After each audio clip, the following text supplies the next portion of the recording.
Hello and welcome back to the channel where once again it's time for another Saturn versus PlayStation video. As you will have seen from the title of the video, we are taking a look at the original Street Fighter Alpha. It came out on both systems very close together, and as always we'll be taking a look at how they compare in terms of looks, sound, gameplay, differences in content and lifespan, and which one is the overall winner. Street Fighter Alpha. So this week we're going to start with the PlayStation first, and without a doubt for December of 1995, Street Fighter Alpha in my eyes is a really decent looking game. I think the characters look good, all the sprite work in the game is really nice. I really do like that. The backgrounds, whilst there's not a whole lot going on in them, they do look pretty decent, and the specials, they look really good as well. I actually really love the way the specials look in the Alpha series in general. The game as well runs really fine. There's no noticeable slowdown, no issues with the way it performs in my opinion. I think overall the PlayStation version of Street Fighter Alpha really doesn't have any problems whatsoever in the looks department. It just really is pretty decent overall. KO. You win. Perfect. So moving over to the Saturn version, and I'm going to say pretty much more of the same. The game looks great on the Saturn as well. The characters look really good. They're animated just as well as the PlayStation. The backgrounds look just the same in my eyes. Just the same sort of stuff going on in every regard. I really think it's difficult to spot any major noticeable differences between the two versions. Now, one thing that I do think is slightly different is the use of color. Some of the colors are slightly different between the games, and I do think the shadow colors are slightly different as well. Now, I am colorblind, and I'm stressing this because people will sometimes nitpick with things that I say, so it's really difficult for me to spot color differences between the game. Now, I think the Saturn version's shadows are more arcade perfect, if I'm not mistaken, but for me there's no real difference in terms of quality between the two. One thing there is a slight difference is the fact that the PlayStation version has a slightly larger viewable screen size. You'll notice it when it changes from the PlayStation to the Saturn footage. It's nothing major, it doesn't affect the game in any way, and it doesn't really take anything away from the Saturn version, but it is noticeable. And the only other thing that I'm going to talk about in terms of, I guess, performance is the fact the Saturn version has vastly superior load-in times. And what I'm going to do is just play you two loading clips on the screen so you can exactly see this difference yourself.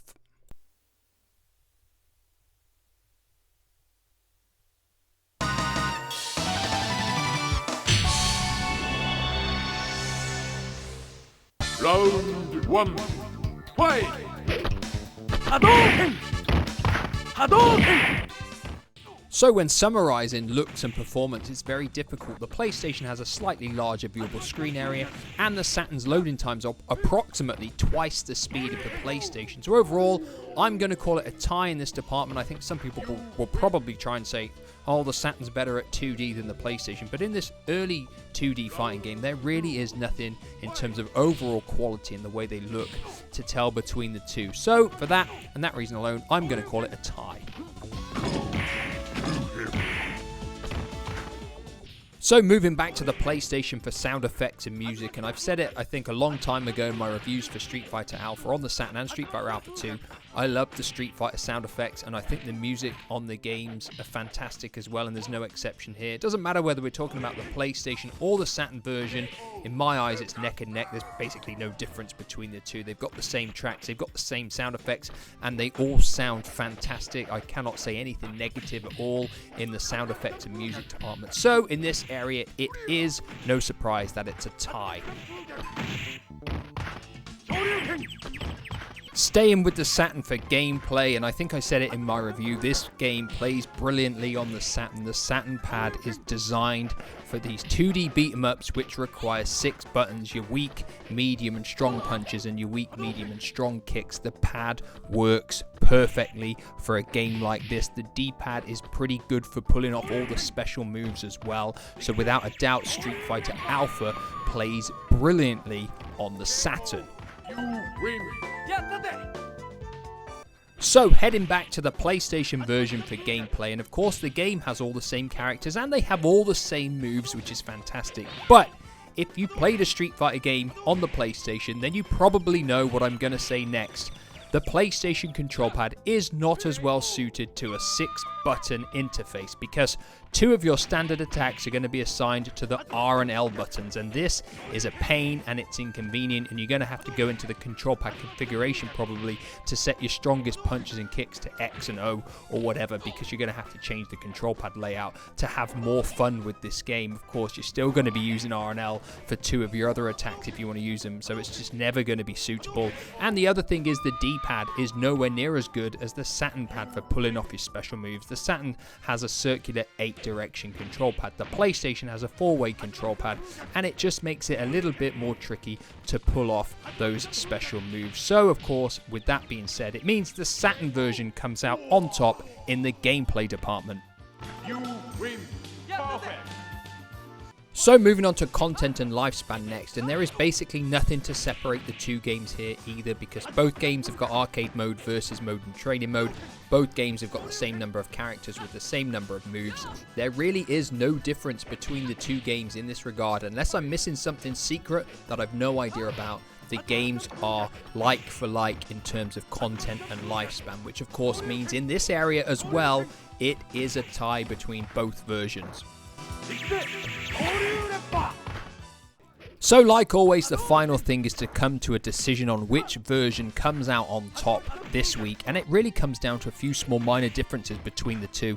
First of all, at least in the PAL region anyway, the PlayStation version has a slightly larger viewable screen size. It's really nothing major and it doesn't really affect the game at all. Secondly, the shadows for the super moves on the Saturn version are, I believe, more arcade authentic. There is nothing wrong with the shadows on the PlayStation version, and for me, with the eyesight issues that I have, it's very, very difficult to tell. Now, the other main difference in terms of performance is the fact that the Saturn version's loading times are twice as fast as the PlayStation. This is quite noticeable in the game. And the other thing is, again, the other slightly more major thing is the fact the Saturn version plays better because the control pad is more suited to these kind of games. I said it last week with Tomb Raider that the PlayStation pad was more suited for a 3D adventure game. The Saturn pad is more suited for a 2D fighting game. And that is why this week, overall, the winner is the Saturn version, which means the Saturn takes a 6-5 lead now, as we're 11 games into the series. So we're getting quite far and we've progressed quite a bit since the first episode. But as always, these are just my thoughts. What I'm always interested in is everybody else's thoughts on the 2 versions of the game. So let me know down below if you think I've got it right or if you think I've got it wrong. I always love to hear other people's opinions. That is it for today. Thank you for watching, and I will be back in the near future with another Saturn versus PlayStation video. Goodbye for now.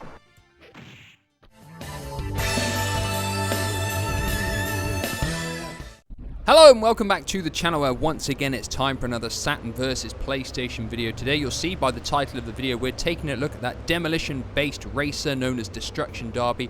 Quite a popular game when it came out. Originally saw release in October of 1995 on the PlayStation, with the Saturn version following quite a bit later in August of 1996.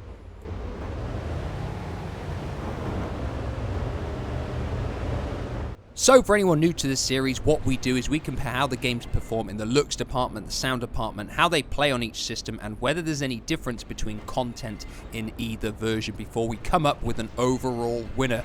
Currently the Saturn has a 6-5 lead, so the question is, can the PlayStation pull it back to 6 wins apiece this week?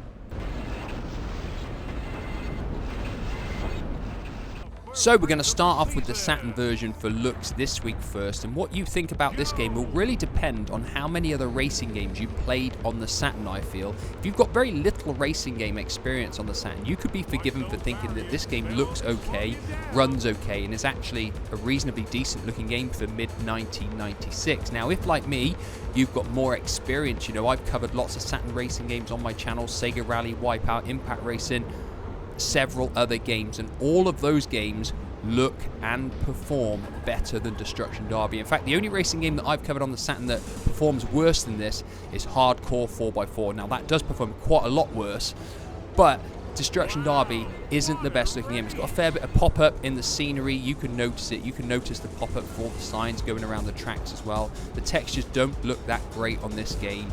The exhaust fumes, you can see they're just pretty ugly looking sprites in all fairness that come out of the car. No attempt of any transparency there. On the bright side, the shadows underneath the cars are just dark solid black. Yes, it covers up the track, but it looks far better than trying to pull off that disgusting mesh effect. Everybody knows, if you've watched my videos, I really don't like the mesh effect shadows and transparencies that the Saturn usually produces. Another thing to note is the display area on the Saturn. It's quite narrow. There's quite big back borders, top and bottom of the screen, which reduces the screen size, which is quite frustrating. And the other thing is the frame rate. It's inconsistent. It's not great. If I'm guessing, I'm probably going to say this game runs at 20 to 25 frames a second overall. So in the looks department and the way it performs, Destruction Derby on the Saturn isn't particularly great.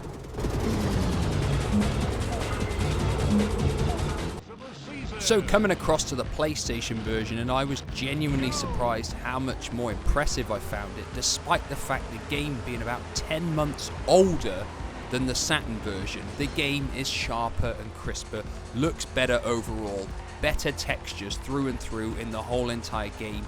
The game runs at a higher, more consistent and impressive frame rate. There are much better shadows on this game, obviously underneath the cars. You can see them, they are transparent. Same goes for the smoke effect on the cars. Much more impressive, far more realistic looking. And you know, there's less pop-up too. The draw distance on the tracks, much better. And the funny thing is, this game isn't a big game. It only takes up about less than 100 megabytes, I think, on a disc. So I'm not really sure why the Saturn struggles to just produce these small courses without so much pop-up. I'm guessing it's due to the developers not being able to harness the potential of both of those graphical chipsets like so many other companies that try to produce games for the Saturn. You know, both of the games have issues when you're up against the barricades and the cars sort of like clip through them. That's evident in both games. Just like sometimes when you go through a cross section, it will look like you actually drive through cars. That's in both games as well. The Saturn is actually slightly darker on some of the tracks as well, which I don't like. I think the lighter coloured courses do look better. So overall, through and through, the PlayStation is far more impressive. The other thing, obviously, is the fact that PlayStation's viewable screen size is noticeably bigger. It really is, and it just gives you more of a viewing, more to view. It's much better in that regard. I don't know why the Saturn has a reduced viewing size. So overall, graphics, the way the games run, the PlayStation absolutely butchers the Saturn version. Smart play.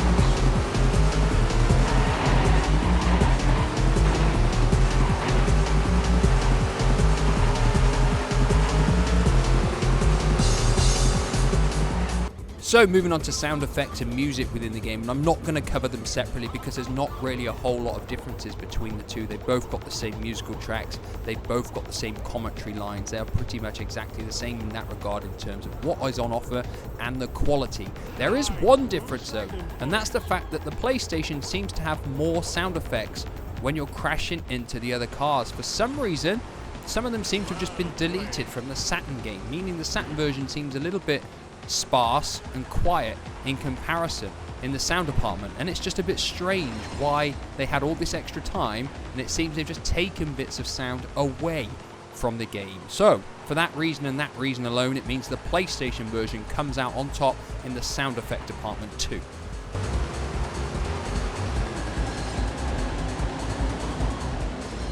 So moving on to the gameplay next, and what you've got here is two games that are basically like for like in terms of gameplay. You can do exactly the same thing, same controls on both games. There is no difference there whatsoever. Where there is a difference though is the fact that the PlayStation version has a slightly better performance. The frame rate is higher than the Saturn version, which means it's got slightly more responsive controls, which means the PlayStation version comes out on top in the gameplay department too. It's nothing major, but it's noticeable. When you play the games one after another, you will notice it, I guarantee it. And for that reason, the PlayStation version comes out on top.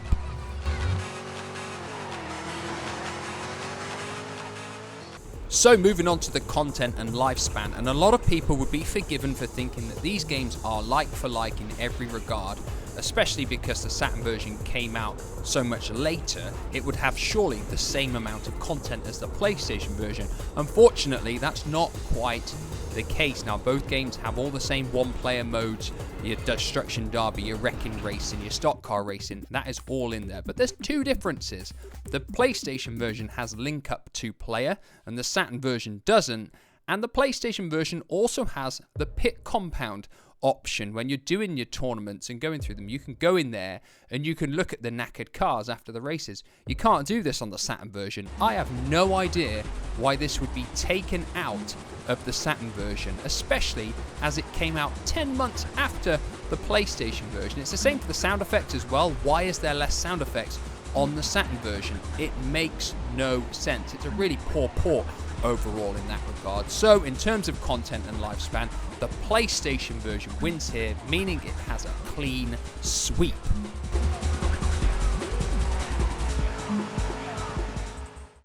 So in summary, it's no surprise when I say the PlayStation version comes out on top this week. Everything graphically I think about the PlayStation version is better. It performs better.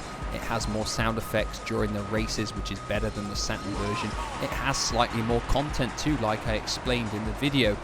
And because it performs better, it plays slightly better too. There really isn't anything, I don't think, that the Saturn version does better than the PlayStation. Of course, these are just my opinions and my opinion alone, but I think this is a prime example of one of the reasons why people were put off buying a Saturn when they saw a game come out quite a long time after the PlayStation version, and it's considerably worse in basically every way. There's no reason for this.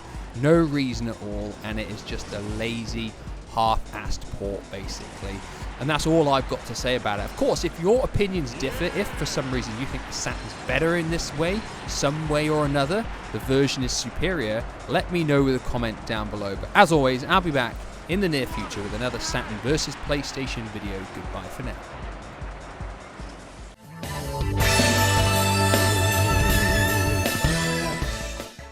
Hello and welcome back to the channel where once again it's time for some more Saturn versus PlayStation action. If you tuned in last time, you will see that Destruction Derby came out on top on the PlayStation, tying the series at 6 wins apiece as we head into the 13th episode. Now, today I picked a game which I believe was the only 3D platformer that saw a release on both systems, so I thought it would be an ideal one to look at. It came out in September on the PS1 in 1997, followed by an October release a couple of weeks later on the Saturn. I'm talking about Croc, Legend of the Gobos. Now, if you've watched my other videos too, you'll see that for games that came out on both systems that were 3D, the Saturn has not fared well. Hardcore 4x4 came out on top on the PS1.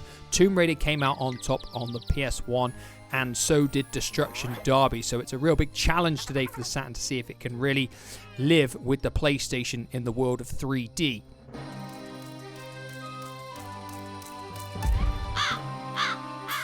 So this week we're going to start with the Saturn first in the looks department, and without a doubt Croc is one of the best looking 3D games on the system. I said it when I reviewed it quite a long time back. I stand by it now. Everything about Croc on the Saturn looks really decent. The character model Croc himself looks good. The enemies look decent.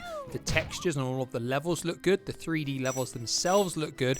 There isn't really any issues with the way that Croc looks on the Saturn. It's definitely more presentable than a lot of the other 3D games that we've looked at, games like Hardcore 4x4 and Destruction Derby.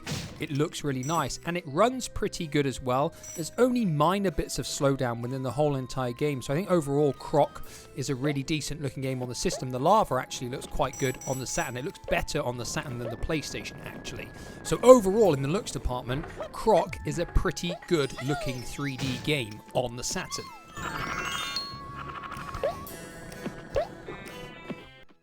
So moving on to the PlayStation version for looks, and the first thing you may well notice is the fact the viewable screen size on the PS1 version is considerably larger, it's wider, and it's taller as well. I don't really know why the Saturn viewable screen size is such a fair bit less, but it does affect it because you've got far more viewable screen area on the PlayStation 1 version. Another thing you'll notice is the colours look more natural on the PlayStation version. They look more kind of artificial, I think, on the Saturn version, and I do prefer the PlayStation color scheme.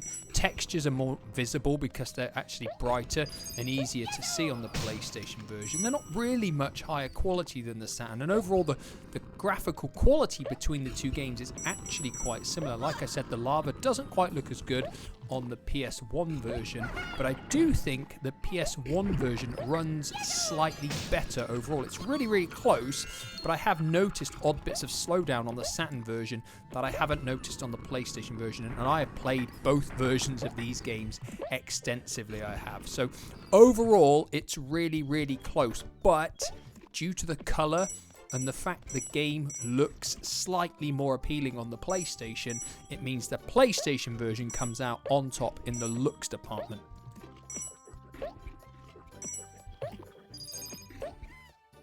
So moving on to the sound effects and music, and there really is absolutely nothing between the games here. I've played both of these games extensively, like I said, and I have found no differences, no discrepancies, nothing at all to separate the two games within the sound department. Now, when I reviewed the Saturn version, I said Croc has got some really nice tunes and they all fit the environment so well. So, as there really is nothing between the two, what I'm going to do is play you a few tracks just so you can take in how good the soundtrack is for Croc.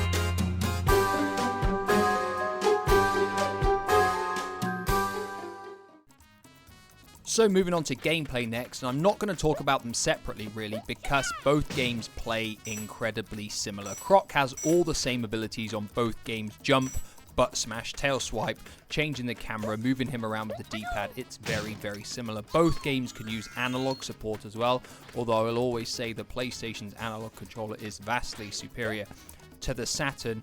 In fact, from playing the game extensively on both systems, it's really difficult to come up with any differences in the way that they play. But I am going to say one thing: I feel Croc is slightly more responsive on the PlayStation, and I came to this decision when, after playing the PlayStation version for the footage and then playing the Saturn one after, I seem to mistime button presses for jumps on the Saturn far more, and that is just because I felt he's not quite as responsive to control. He's not on the Saturn. It's only minor, and it's really a minuscule difference. I mean, you can adjust to it, obviously, but when you're going from one version to the other straight away, it is actually something that you notice, and for this reason, it means the PlayStation version comes out on top in the gameplay department. So moving on to content and lifespan, and again, I don't need to talk about the games individually here because what we have got is a game that is exactly the same on both systems in terms of the content and the lifespan, because all of the levels are exactly the same. It's got the same number of everything really between both versions, same number of Gobos to rescue, same number of secret levels. Everything is identical from what I can tell in terms of content, and it's pretty much just as enjoyable to play from one system to the other, apart from the really minor differences that I picked out. So you've got a great lengthy adventure really. It doesn't matter which version you play for that. Both games will take you quite a while to complete. But of course, this does mean in the content and lifespan department, it is a draw this week.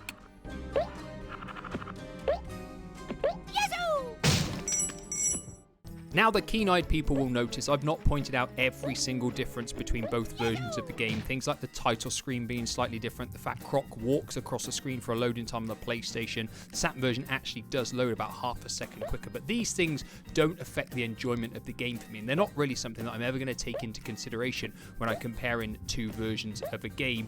I think when I look at the two versions of the game, it really just boils down to a few minor things. Like I said, the colors are more natural on the PlayStation, and I find them more appealing, slightly better lit areas as well. I think it just shines slightly more for the PlayStation in this regard.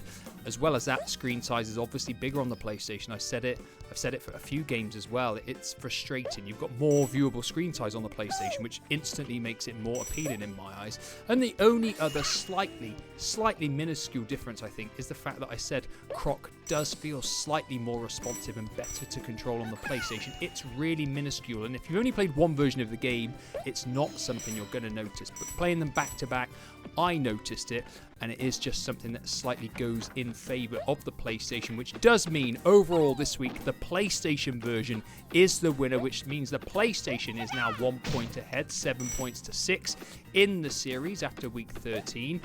I'm just going to give you a spoiler. My next comparison review will probably be the one that a lot of people have mentioned they want to see on the channel. I'm not going to say the games directly. I'll let people guess down below, but I imagine it won't take long for people to figure out which two games I'm talking about. Hopefully, that is going to be my next one. As always, let me know your thoughts on these two games down below, which one you think is the better version. And as always, I'll be back in the near future with another comparison video. Goodbye for now.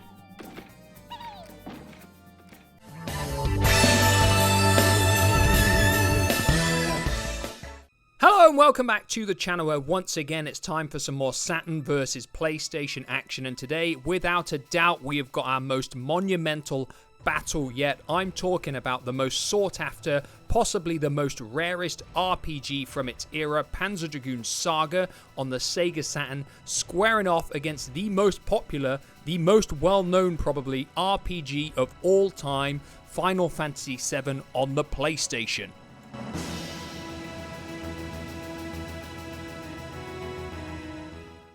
Now I have to be honest, because these weren't two games that I was going to compare originally, but I've had several people ask for the comparison video for Final Fantasy VII versus Panzer Dragoon Saga. Obviously Final Fantasy VII came out in January of 1997, Panzer Dragoon Saga came out a whole year later in January of 1998, so it's a kind of a mismatch in terms of time frame, because in 1 year video games change so dramatically, especially back then, and they're not really a similar style of RPG either, but I'm going to do my best to compare them in the looks, in the sound, in the gameplay, in the content and lifespan, and we're going to come up with an overall winner. Currently the PlayStation has a 1 point lead, 7 wins to 6. So is the PlayStation going to extend its lead, or can the Saturn pull it back and equalize the series at 7 wins apiece?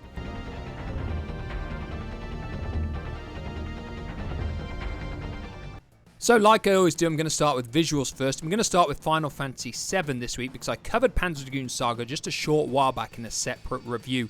And for January of 1997, I believe Final Fantasy VII was the very best looking game on any system at the time. It combined absolutely beautiful 2D pre-rendered backdrops with 3D graphics, which gave it a great mix and a great sense of variety.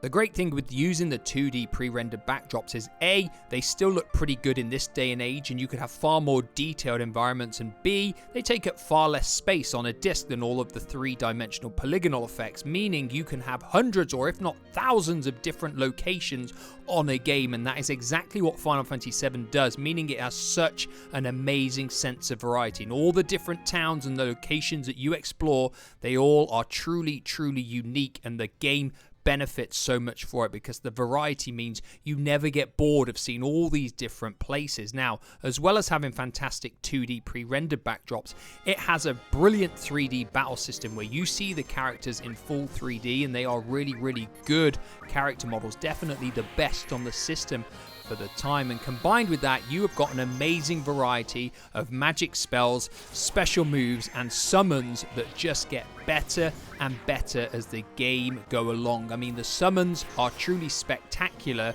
when you get to the more powerful ones. There really isn't anything on the system that compared with them at this point in time. And as well as that, you've got a fantastic 3D world map as well. It's not got much pop-up, it runs really nice, it's crisp and clear. So overall in the looks department, I haven't got a single negative thing to say about Final Fantasy VII.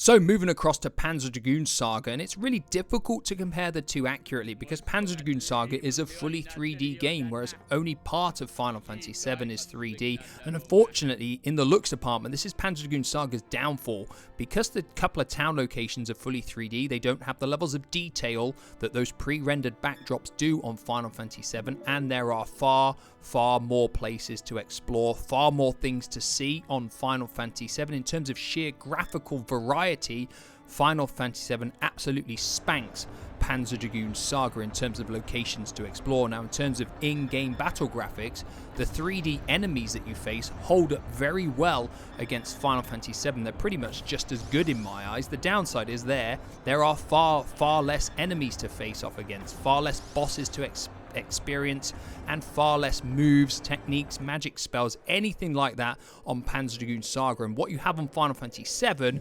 completely destroys anything that Panzer Dragoon Saga can summon up. The most powerful special moves on Panzer Dragoon Saga just look nothing in comparison to the summons and your limit breaks on Final Fantasy VII. And overall in the looks department, Panzer Dragoon Saga just comes up short because of its lack of variety, and what is here overall doesn't stand the test of time as good as Final Fantasy VII. So in the looks department, Final Fantasy VII is the victor.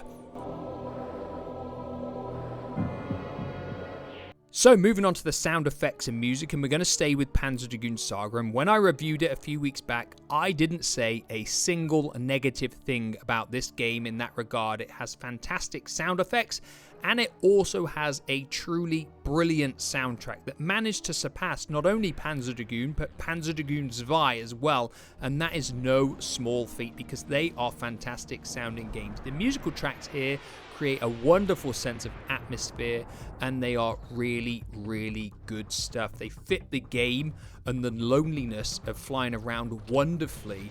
There really isn't anything bad I can say about Panzer Dragoon in the sound effects and music.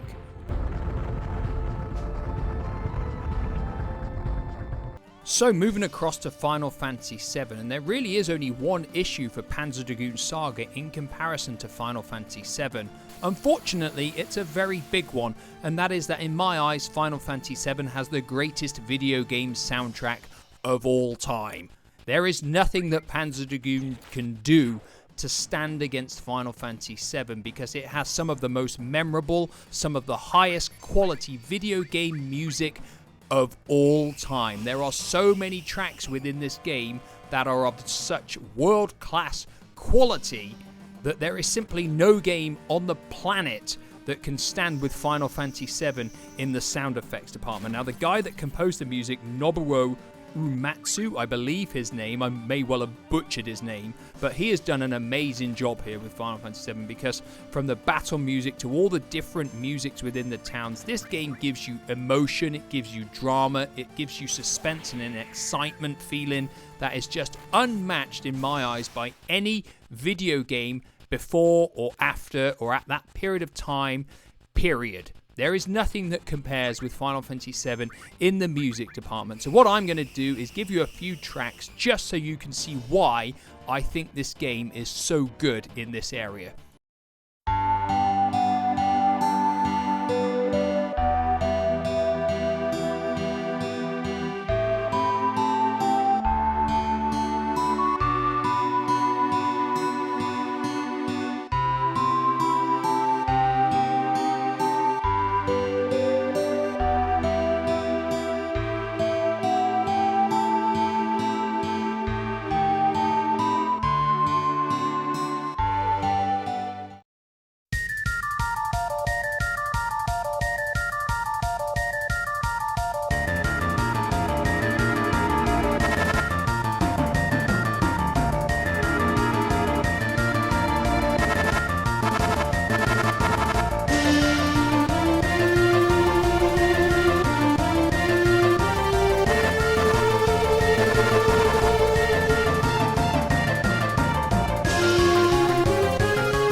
So sticking with Final Fantasy VII for gameplay, and what we've got actually here is a nice variety, and sometimes you don't always get that with RPGs. Sometimes they can be quite repetitive with endless random battles, but Final Fantasy VII combines a nice mixture of exploring with the random battle system. Now, controlling your character exploring the areas is probably something that some people might find tricky to get used to because you've got just a standard D-pad, you don't have analog control here. So when you move from different areas, because of the pre-rendered backdrops and the angles they're portrayed at, it can be a little bit disorientating pressing up on the D-pad and finding out you don't quite move up on the screen how you'd want to, but that's something you get used to, and it's actually kind of like a quirky charm to the game in all fairness. Moving on to the way it plays in battle, and probably for me this is one of the very best turn-based battle systems on any RPG ever. It's so good, it really is, and it's addictive, and there's so much depth to it as well because of the amount of different materials you can get, whether it's green magic, summon magic, yellow magic, the amount of limit breaks that you can learn, hunting for your ultimate weapons. There is so much depth to the game and the equipment system within the game. It is so good. I haven't got anything negative to say about that, and as well as that, the game has little bits of variety in terms of other things that you can do, whether it's escaping Midgar on the motorcycle, whether it's riding a chocobo or catching chocobo, raising chocobos, or even playing the snowboarding game, and other things within the Gold Saucer too, which keeps the game fresh, and it means it doesn't get boring when you're playing it at all. So moving back over to Panzer Dragoon Saga for gameplay, and if you watched my review, you'll know that I said Panzer Dragoon Saga can get repetitive. It's much more simplified in terms of its overall structure than Final Fantasy VII. It doesn't have the depth in terms of the items and the equipment and the moves, anything like that. The leveling up of the dragon, it's pretty systematic. It doesn't have the variety that Final Fantasy VII does in any of that aspect. In terms of exploring on the dragon, I think this was the biggest criticism I had, because when you're flying around a lot of these areas, it feels quite dull, it feels quite slow and tedious. A lot of the time you're just moving to open a switch, to open something, to go back and go through a door.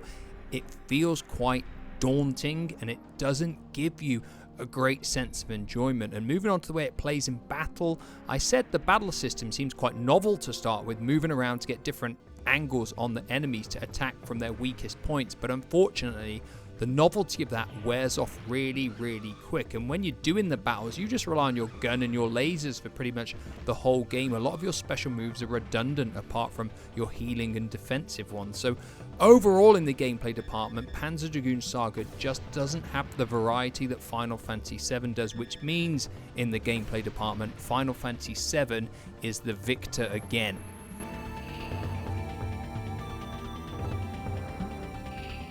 So sticking with Panzer Dragoon Saga for content and lifespan, you've got around about 15 hours of gameplay here, and that's done at a leisurely pace, not rushing it, and at the same time not trying to explore every single nook and cranny of the maps. If you want 100% map coverage, you may well look at around 20 hours of gameplay, but a lot of that playtime will be pretty dull and repetitive, I can't deny that. There aren't really any major side quests or anything like that. There's no hunting for different equipment. There are very few weapons that you can buy and upgrade as the game progresses, and in terms of content and lifespan, it's certainly not one of the most fulfilling RPGs from that era, I should say. A lot of the other Saturn RPGs probably had double the lifespan the Shining Force 3 ones. Even a game like Albert Odyssey has more content and lifespan than this. So content and lifespan definitely not Panzer Dragoon Saga's strong point.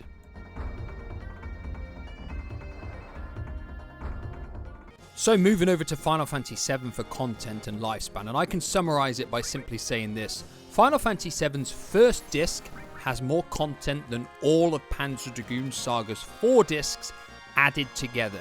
There are far more locations to explore, far more characters to get involved with, much more intricate storyline elements. Right from the get-go, the storyline of Final Fantasy VII has you gripped. It draws on your emotions, it gets you really sucked in, and you're desperate to see how it unfolds. Panzer Dragoon Saga just simply doesn't have this quality. You do not feel an emotional attachment to the characters in the game And that is a fundamental flaw in an RPG in my opinion, because they're storyline driven, and Final Fantasy VII completely demolishes Panzer Dragoon Saga in the storyline aspect. And in terms of content, there are way more of everything on Final Fantasy VII. Characters, spells, equipment, summons, limit breaks, all of that really puts a nail in the coffin for Panzer Dragoon Saga in terms of extra things to do. I've already said about it: raising chocobos, going around collecting master summons, defeating the ultimate bosses. There is nothing like this in Panzer Dragoon Saga, which means in the content and lifespan, Final Fantasy VII is an absolute runaway winner.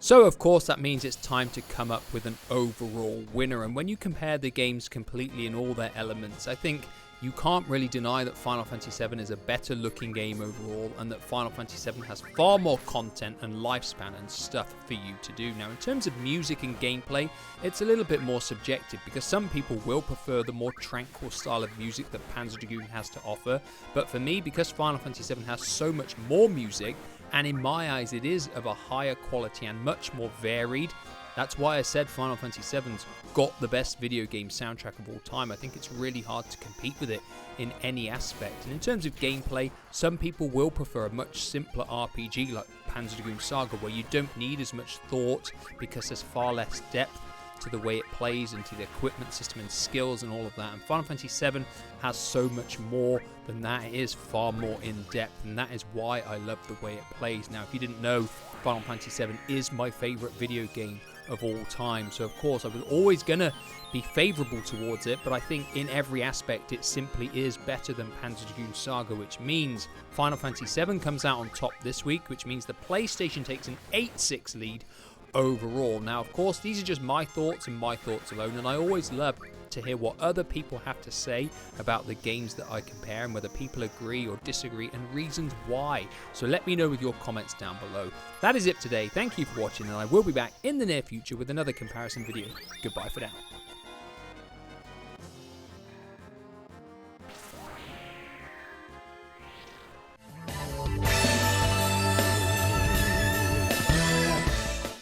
Hello and welcome back to the channel, where at long last it's time for another Saturn versus PlayStation comparison video. I've taken a little break from these, but it's time to get back on track, and I thought with the Euros having just ended, it would be ideal to take a look at another football comparison video. So today we're going to be taking a look at Sega Worldwide Soccer 98, obviously the sequel to Worldwide Soccer 97, and its opponent today is ISS Pro 98, which is of course the sequel to ISS Pro. Currently in the series, the PlayStation has an 8-6 lead. It took that 8-6 lead last time when Final Fantasy VII thoroughly defeated Panzer Dragoon Saga. So of course the question is today, can the Saturn pull one back, or is the PlayStation going to extend its lead even further?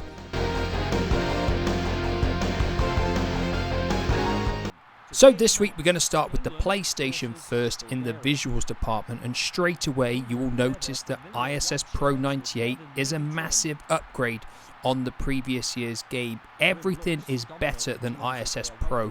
The stadiums, the players, the actual graphical clarity, the quality of the animations.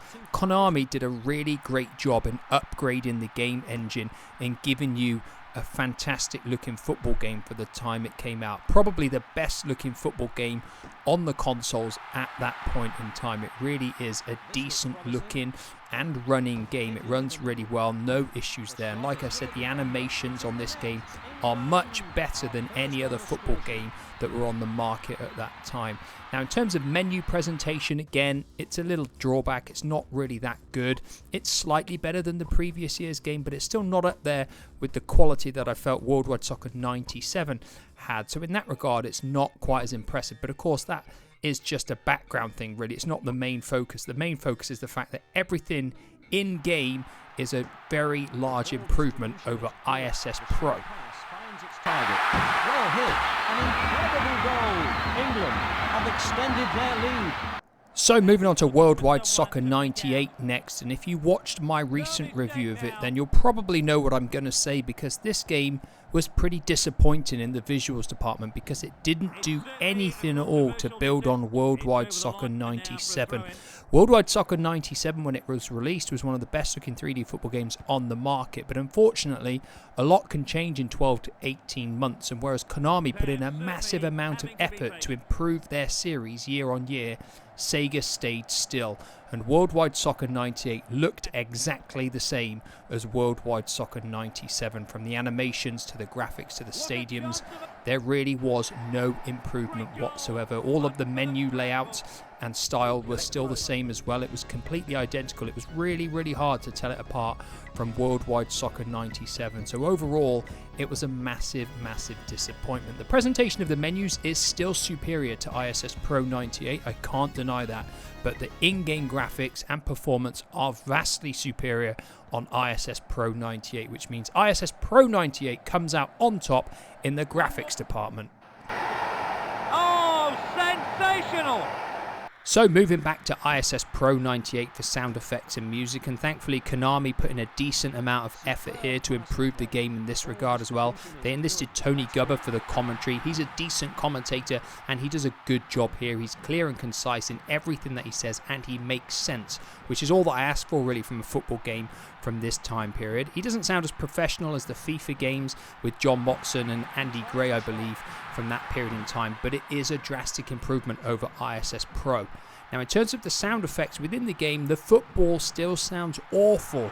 I don't know why they couldn't make this sound more realistic, and because you kick the ball so much in a game, you will notice it, and it is a minor hindrance. It's kind of just like this irritating thing that's in the background, constantly niggling away that you can do nothing about. Stadium noises have improved over ISS Pro, I can't deny that either, although they are a little bit unrealistic in the way the volume changes so drastically at times. It is better than ISS Pro. Music, there isn't really anything to say about that in this game. There's not too much music within the game, and what is here serves its purpose. He tries the shot, it's in, Brazil are first on the score sheet. So moving back to Worldwide Soccer 98 for sound effects and music, and we have basically got the exact opposite of ISS Pro 98 here, because the sound effects within the matches and the music are vastly superior on Worldwide Soccer 98. The stadium noises, the chants, the football sounds are much better on Worldwide Soccer 98 than ISS Pro 98. Nobody can deny that, but unfortunately the quality of the commentary on Worldwide Soccer 98 has taken a nosedive from 97. It is worse, and that's mainly because the commentators are all stuttery, they're not very consistent, and sometimes they're just confused and don't make sense with what they're saying. It's a massive letdown. Jack Charlton in particular sounds like he's probably just had a stroke or something, because he can't get his words out, and it's really bad. It's inexcusable. It should have been getting better, not worse. As well as that, the clarity of the commentary is just not as good as other football games on the market, including ISS Pro 98. And it's for these reasons that I'm going to have to say it's a tie between the two games in the sound effects and music department. ISS Pro 98, much better commentary, but Worldwide Soccer 98 has better music, although it's not particularly important in a football game, and better sound effects within the matches too. He was trying to make the most of that. Good dribbling. So sticking with Worldwide Soccer 98 for gameplay, and for me this was probably the most disappointing part of the game, because the game feels like you're playing Worldwide Soccer 97. There are no noticeable differences in the gameplay whatsoever. All of the controls and what you can pull off are identical, and the game still has this slightly delayed, unresponsive feel to it, which makes everything feel slightly predetermined. They had a whole year to improve this. They should have been making the game slightly quicker and more responsive to play, and it would have felt more fluid and just would have benefited massively from this. You have to realise that other football games made progress year on year, whereas Worldwide Soccer 98 just feels like it stayed still, and it feels like you're playing Worldwide Soccer 97. So overall in the gameplay department, I was quite disappointed with Worldwide Soccer 98. So moving across to ISS Pro 98 for gameplay, and if you watched my comparison video I did last year between ISS Pro and Worldwide Soccer 97, you'll know that I said ISS Pro played a much more fluid, slicker game. It was far more responsive with a much better passing and shooting mechanic in place. And what we've got here is a game that's simply been fine-tuned to make that even better. Everything feels just that slight bit crisper, sharper. The gameplay is a much more fluid and a much better pace than Worldwide Soccer 98. Now this game does play quite quick, and you can actually go into the options and alter the game speed, make it a bit slower. You can make it a bit quicker as well if you choose to do that, but it's nice to have that option because Worldwide Soccer 98 doesn't, and that does feel quite slow in comparison. It really is difficult to put any drawbacks really on ISS Pro 98 for the way it plays because it built upon the previous game. It was by far the best playing football game of the time when it came out, and everything just feels so much crisper and more responsive than in Worldwide Soccer 98. Konami put in effort in all regards, graphics, gameplay, sound, content, to improve their football game massively on the previous year's effort, whereas Sega just kept it the same pretty much with Worldwide Soccer 98 apart from adding club teams. So overall in the gameplay department, yes, ISS Pro 98 is the clear winner.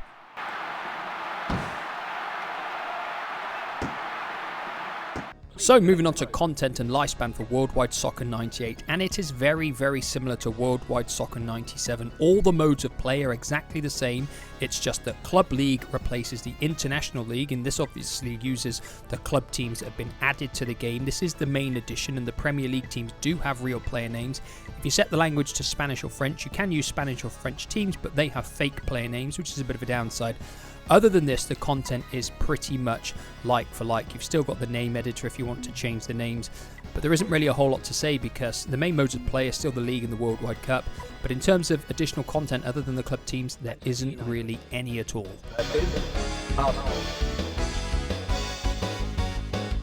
In terms of content and lifespan for ISS Pro 98, I don't really think anybody could criticize it because we've got Exhibition Mode, League Mode, Cup Mode, which has multiple options within it, All-Star Match, Penalty Kick Mode Training, and within options, we've got the all-important player name edit, which means we can change all of these fake player names, which do closely resemble their real-life counterparts, into their actual real names, which is a fantastic thing, and you can save it, and of course that is a fantastic advantage within this game. It's something that really Worldwide Soccer 98 didn't quite have as well, because all the fake player names for the international squads on that game were just 100% fake. They didn't resemble real life players whatsoever. The other thing I should point out is in Cup Mode, we have got so many different options now of different cups to take part in, which adds much more lifespan to the game. Konami really did try their best to improve the content of this game no end, whereas obviously Worldwide Soccer stayed pretty static. So in my eyes, in terms of content and lifespan, ISS Pro 98 has now surpassed Worldwide Soccer, so it comes out on top in this area too.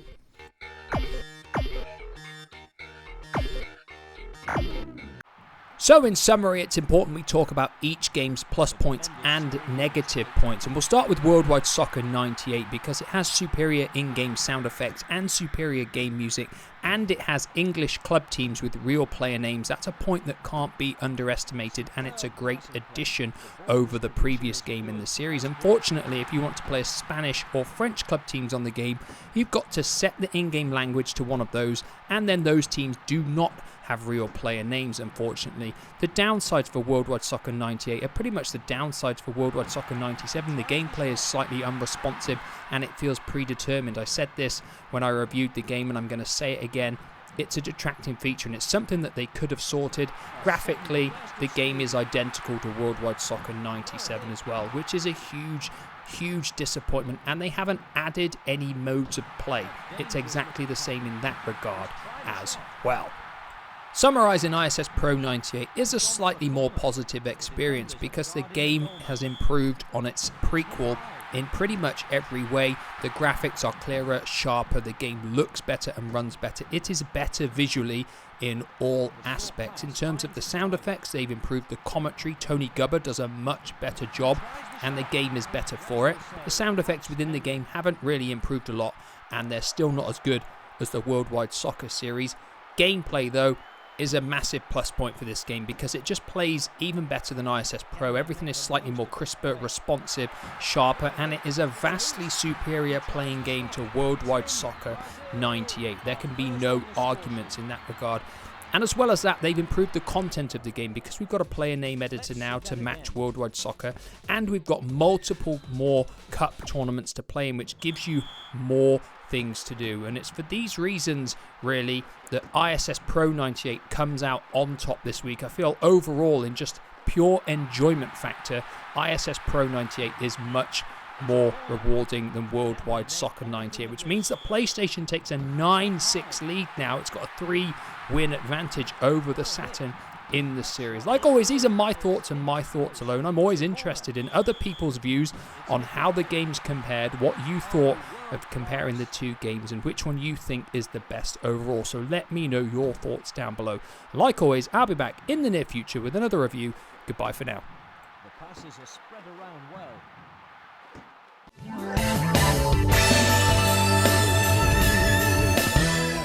Hello and welcome back to the channel, where once again it's time for some Saturn versus PlayStation action. Now, last time out, ISS Pro 98 defeated Worldwide Soccer 98, giving the PlayStation an 8-6 advantage in the series. Today we've got racing action, more specifically motorcycle racing, in the form of the Saturn's Manx TT facing off against the PlayStation's Moto Racer. Now, both games came out in 1997, only a few months apart, so I'm optimistic today's video should be a close encounter.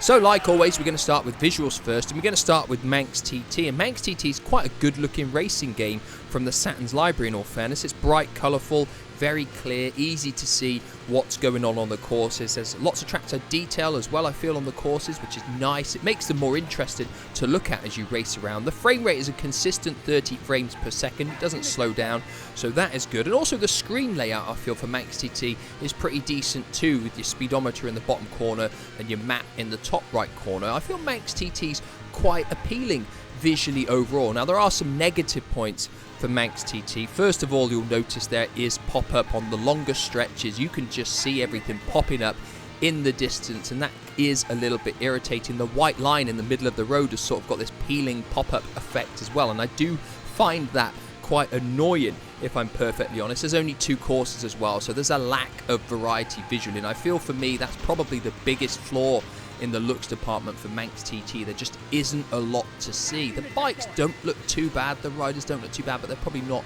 quite as good as they could have looked, in my opinion. So overall, I feel Manx TT is a relatively good looking game, but probably not right up there as the best looking racing game on the Saturn. Passing the checkpoint.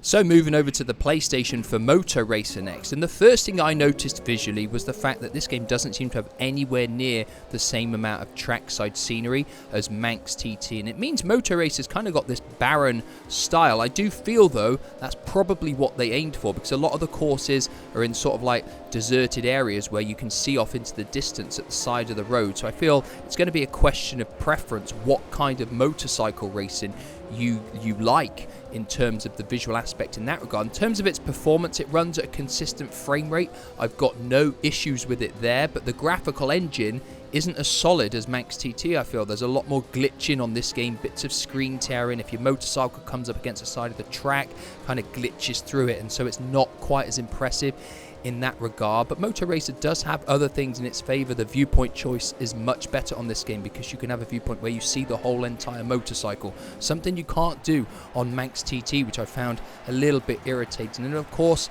Moto Racer has got far more visual variety. There are far more bikes on this game, and there are far more tracks to see, and they're all strikingly different, which is a massive plus point in Moto Racer's favor. So overall, coming up with a winner visually is difficult, because I feel the game I should say, Manx TT, looks better, but the fact that Moto Racer has just got so much more to see means that counts in its favor massively. So I'm going to have to say, overall, in the looks department, it is a tie.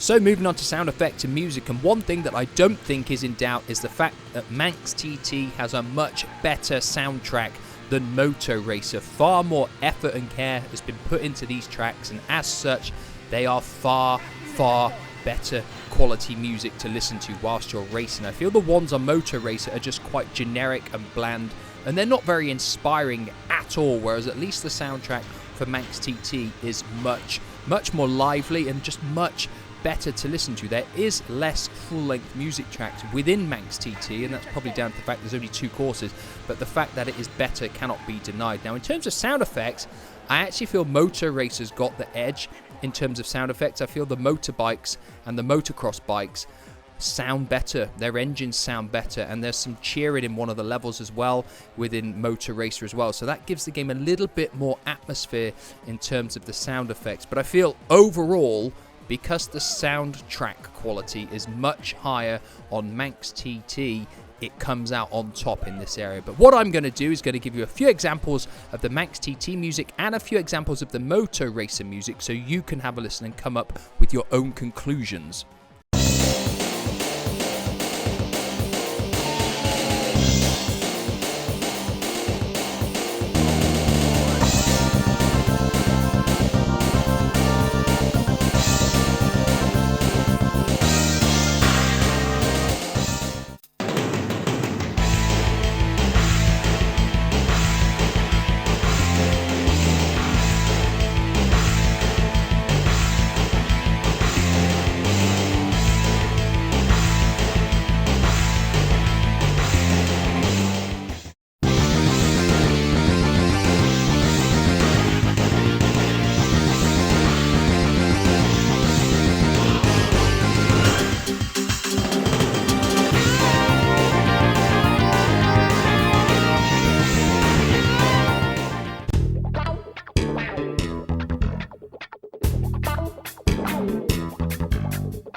We're going to stick with Moto Racer first for gameplay, and one thing I noticed whether I was playing with the D-pad or after I changed to analog control was the fact the game just feels that little bit too twitchy and too responsive to play, and it can be a little bit frustrating, and it does take away some of the enjoyment, especially from the standard motorcycle races on the courses. Now, in terms of the motocross races, they control better in my opinion. They feel a little bit more realistic, and they are definitely more enjoyable to play. And actually, when I first played this game, I didn't realize it was a complete 50-50 split between standard races and motocross races, and I'm glad that the game does have the motocross areas in, because they are the better playing part of the game.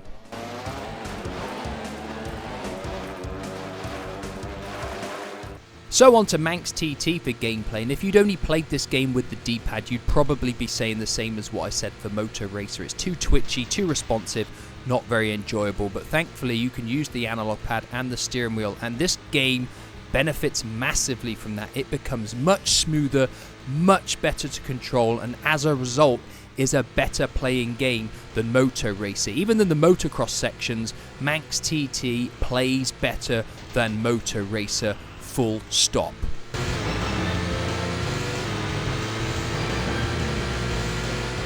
Staying with Manx TT for content and lifespan, we've got an arcade mode, a Saturn mode, a time trial mode, and a 2-player mode. Arcade mode just lets you pick the 2 courses from the arcade mode with no choice of motorcycle and race them and try and come in first place. Saturn mode enables you to go through a 4-race tournament, so to speak, where you need to place 3rd or higher in the first 3 races and then win the final race to unlock the Superbike challenge. You can pick your motorcycles in this mode of play. Obviously, it's just the 2 standard courses and then the 2 courses in reverse order.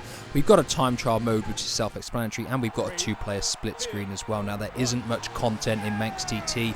When I reviewed this a long time ago on the channel, I nailed the game in this regard because it just doesn't have enough to keep you coming back to more. Yes, there's a cheat code to enable you to race around as sheep, but it really doesn't add anything long term to the game. Yes, it is very hard to do the Saturn mode. I'm not going to lie, you'll run out of time really easily, and you really need to master the courses to be able to complete that, especially on the Superbike challenge. But the fact there's only 2 courses in the game is the absolute killer for me, because you will get bored and tired, and it is repetitive doing the same races over and over again.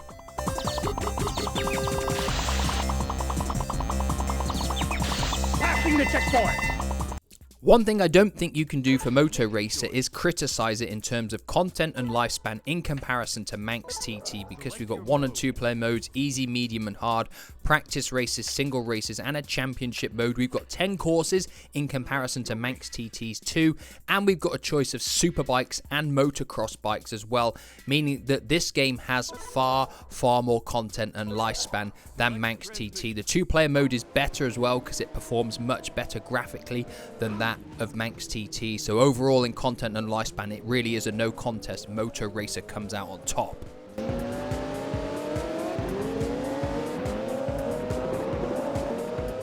So like always, I need to come up with an overall winner, and without a doubt this comparison video was the hardest for and the closest one that I have ever done in the series. Prior to recording this footage, I had never played Moto Racer, and I was pleasantly surprised by actually how good it is overall. And it really comes down to a couple of factors, I think, in determining an overall winner. I think Manx TT is a slightly better playing game overall. I think the motocross races on Moto Racer are actually good and they're quite enjoyable, but the on-track races are better on Manx TT. Now, the other thing is taking into account that Moto Racer has far more content on offer here, far more tracks, far more bikes, far more things to do, and it actually has a dedicated championship mode.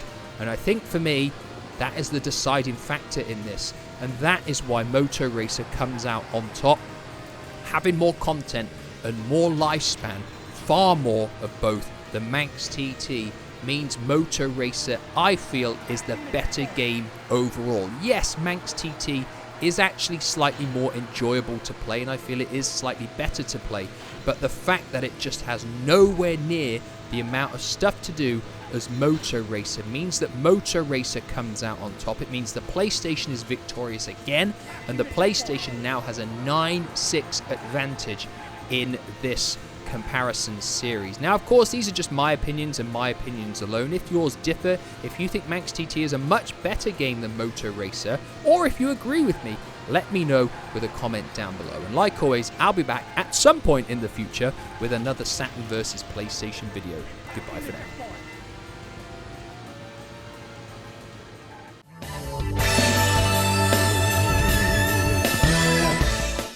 Hello and welcome back to the channel, where once again it's time for another Saturn versus PlayStation video, with today's comparison being the original Daytona USA, which first saw release in April of 1995, facing off against the original Ridge Racer, which first saw release way back in December of 1994.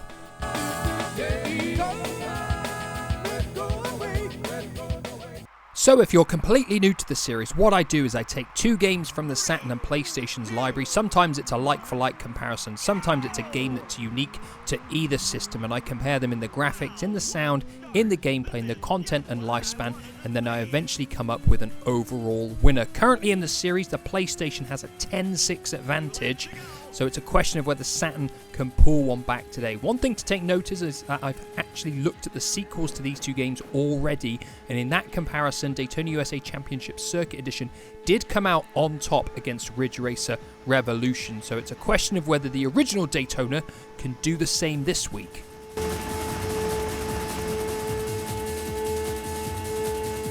So like always, we're going to start with visuals first, and we're going to start with the Saturn because there's a few negative things you'll notice about Daytona USA straight away. First of all, it's got thick black borders, regardless of whether you're playing the PAL or the NTSC versions. They are there, they are very noticeable, and they reduce the screen size massively. After that, we've got quite a lot of pop-up because the game has a really short draw distance that isn't particularly impressive, and to cap it all off, we've got poor performance as well, only about 20 frames per second, so the game isn't particularly smooth. Now, it's not all negative because the cars actually look pretty good. I think the detail on the cars is good, and the trackside detail isn't that bad either. It's just hindered by the amount of pop-up and poor performance.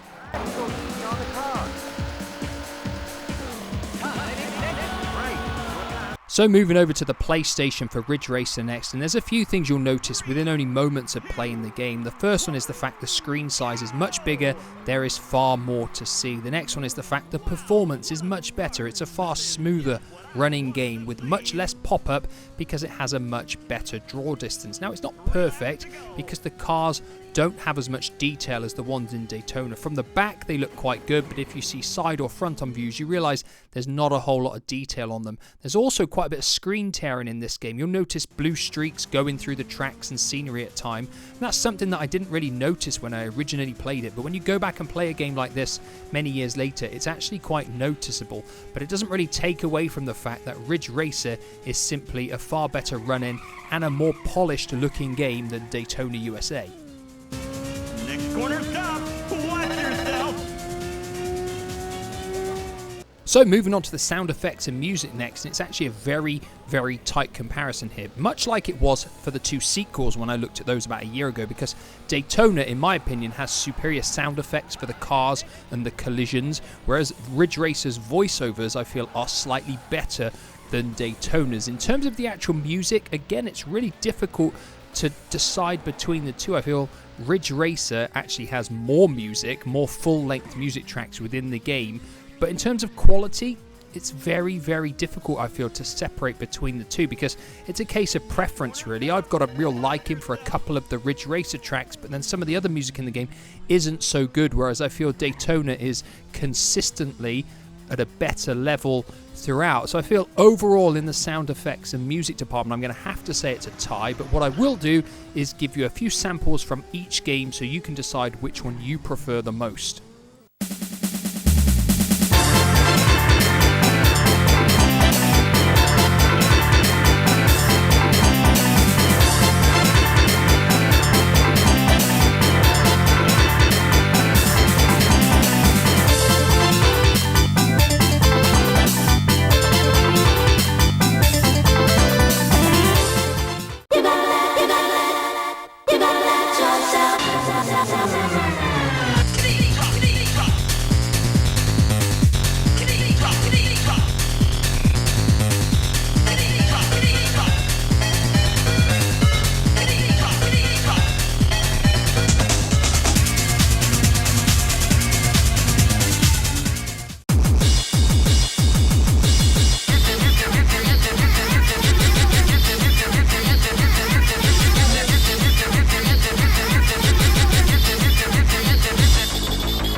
So moving on to gameplay next, and I'll start with Ridge Racer here because we've got a light floaty control system here that can take a few races to get used to. And another thing I'll point out is the fact if you clip the walls or other cars in this game, you will lose speed dramatically. It's very similar to Wipeout in that regard, and as well as that, the power slide mechanic isn't my favourite. It's one of my least favourite power slide systems in racing games that I've ever played, in all fairness. Once you come out of a power slide and you try and straighten back up, if you don't get it spot on, you will end up smacking into a wall and losing more speed. So it doesn't sound particularly impressive in terms of gameplay, but once you've given it a few races and you've adapted back to the way it plays, it's actually fun to play. And as well as that, you've obviously got a variety of cars and they do handle substantially different from one another, so you may well find that you prefer one car with its different handling ratings over others, and that's the good thing about this game. You can explore to find out which one that you feel most comfortable with. So overall, it doesn't play great, but it is actually quite fun to play nonetheless.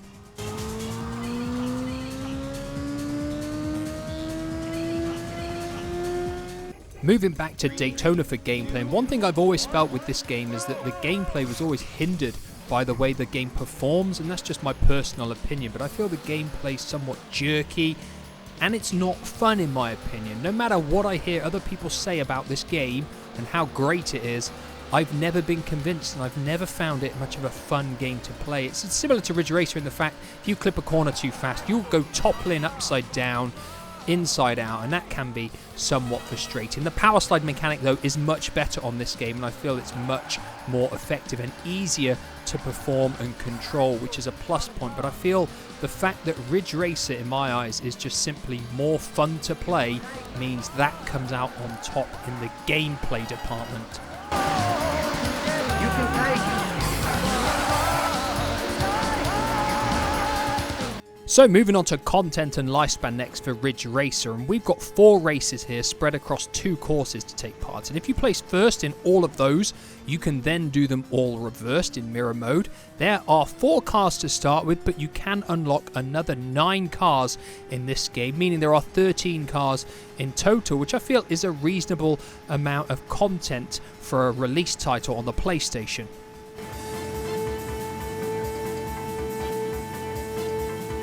Corner stop. So heading over to Daytona for content and lifespan, and we've got 3 races here which are done on 3 separate courses. Now these can be mirrored if you hold start before selecting them. You can also do them on Maniac difficulty if you put a code in before the game loads up, which is an insane challenge, and I've never won a race on this difficulty. Now there are several cars to unlock on this game as well, and there is a horse that you can unlock to race as, but there aren't as many vehicles on Daytona to play as. So I'm going to say overall in content and lifespan, it's a tie. You're looking good. Before I actually did the comparison for these games, I thought back to when I did the comparison for the sequels, and it actually ended up coming out in Daytona's favour then. So I thought, with not playing Ridge Racer for a long time, Daytona might actually stand a chance here, which is one of the reasons why I did the comparison. But playing them so much one after the other, you realise not only does Ridge Racer look better and perform better, you can easily see the screen size difference as well when they're side by side, but it is a more fun game to play in my opinion. I simply enjoyed my time with Ridge Racer much more, which means the PlayStation takes an 11-6 lead in the series. The Saturn really does need to get its act together. But of course, these are just my thoughts and my thoughts alone. I imagine there will be plenty of people out there who think that the original Daytona is indeed better than Ridge Racer, and if you're one of those people, let me know your reasons why. And like always, I'll be back in the near future with another video. Goodbye for now.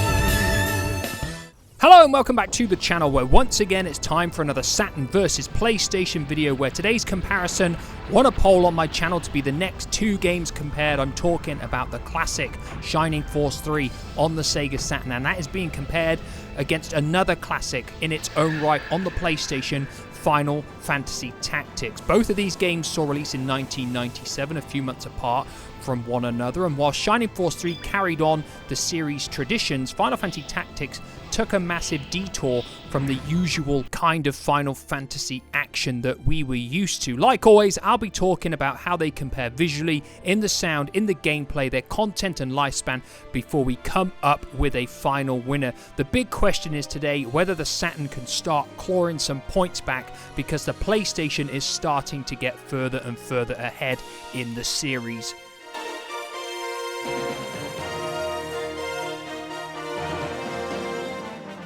So like always, I'm going to start with visuals first, and both of these games have a slightly different approach in this regard. Shining Force 3 is predominantly 3D with a 3-dimensional world map, 3-dimensional towns to explore, and a completely 3D battle system that plays out when you choose your commands. You do have pre-rendered character sprites that you control around all the different locations, and they don't actually look particularly good. Overall, the game's actually got a similar aesthetic and style to Grandia, in all fairness. There is a little bit of slowdown on this game, just like Grandia as well. When you take part in battles that have got a lot of characters on the screen, and sometimes you'll have other objects like trains moving, the game does suffer a little bit of slowdown.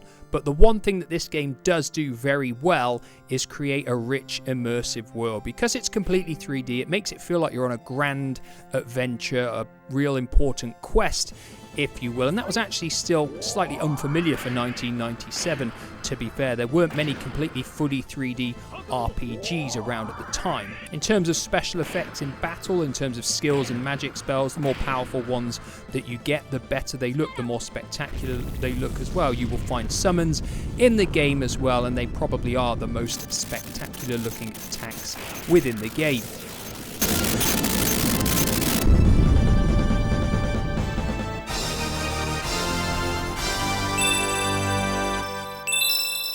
Now moving across to Final Fantasy Tactics, and if you were coming into this game off the back of playing Final Fantasy VII and you were thinking you were going to get more of the same, you may well be disappointed, because everything is a little bit more subdued and conservative here.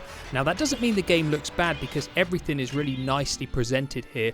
Text choices, menu layouts, I think they're better than Shining Force 3. In terms of the actual visuals, we've got 2D sprites throughout the whole entire game, even when you're in battle. The world map is simply a 2D image, and you point and click on where you want to travel to. When you come into the battles, you can rotate the camera around the 3D environments, but they're much smaller. They're nowhere near the size of Shining Force 3's, and actually, in terms of the scope of the game in general, it doesn't give you the grand feel that Shining Force 3 does. Even though the game takes a long time to play through, you don't necessarily feel like you're on the same epic quest that you do on Shining Force 3.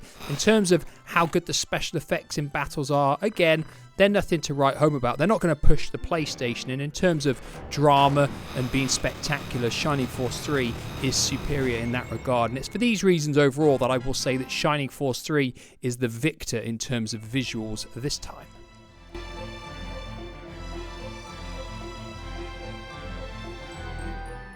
Now, when you talk about sound effects and music in particular, and you're talking about the Final Fantasy games from the PlayStation 1 era, you've got some of the very best sounding games of all time there. Final Fantasy 7, 8, and 9 all have incredible soundtracks that stand the test of time so well and are still just as incredible to listen to now as they were back then. So you'd expect to think that Final Fantasy Tactics is just as memorable. Now, Final Fantasy Tactics has a great soundtrack. It's got a lot of music on here, and it's all really, really good. But for me, the best way I can sum it up is by saying this: I put in over 100 hours of gameplay through 2 full playthroughs of Final Fantasy Tactics. But when I think of this game, no individual music tracks come to mind, not a single one. Now, when I play the game, I recognise the music and it comes back to me. But if you're asking me to come up with the tracks from the game that really summarised the game and really expressed its brilliance in terms of its musical soundtrack, I'd actually really struggle to do that, because I don't think the tracks on this game are memorable. Now, when you talk about Shining Force 3, it's a little bit different because there is less music within that game, so you would be forgiven for saying yes, it's easier to remember the tracks in, but I genuinely feel the tracks in Shining Force 3 are of just that slightly higher quality. They're slightly more dramatic, slightly more emotive, and slightly more memorable. A lot of those tracks are still ingrained in my mind, and I played these games in total a similar amount of time. Now, if we're talking about sound effects, I will say that Final Fantasy Tactics does have more varied sound effects, and I actually think they're better. But for me, When you're talking about RPGs, the music is such a massive part of the game. It doesn't matter whether it's a standard RPG or a strategy RPG like Final Fantasy Tactics, the music plays such a huge role. And for the fact that Shining Force 3's is just that little bit more memorable, a little bit more emotive, I'm going to have to say that Shining Force 3 comes out on top in the music and the sound effects overall. But like always, I know music is a subjective thing, so I will give you some examples of Final Fantasy Tactics soundtrack and a few examples of Shining Force 3's so you can come to your own conclusions.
Now moving on to the gameplay next, and the two games do differ a fair bit here because Final Fantasy Tactics is pretty much just strategic gameplay through and through, whether I'm talking about the battles themselves or whether I'm talking about outside of battles, deciding what jobs you want to level up, deciding what skills you want to learn, deciding what abilities you're going to have equipped on your characters or what equipment you want to equip on them. It is all strategy based, and if you love a game like this, then Final Fantasy Tactics is going to be a game for you because the depth here is unbelievable. It's hardly matched by any games even nowadays because there are so many jobs available. The different characters have access to different jobs, and then all the jobs have different skills that they can learn. It means the depth is just unbelievable. Everybody's party is going to be different. Whether your friend plays it, whether you play it, they're going to have a different party and a different setup. It's very hard to play through the game with exactly the same lineup and the same jobs, again, because there's so much variety here.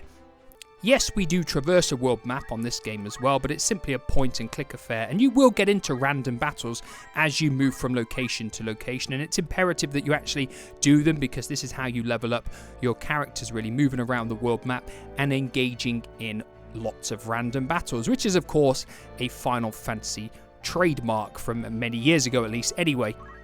Now moving on to Shining Force 3 for gameplay, and this game has much more of an even split between your traditional RPG elements where you're exploring towns, travelling across the world map, interacting with all the NPCs in all the locations that you go to, and of course the strategic battles. In terms of how it plays with its traditional RPG elements, it's okay.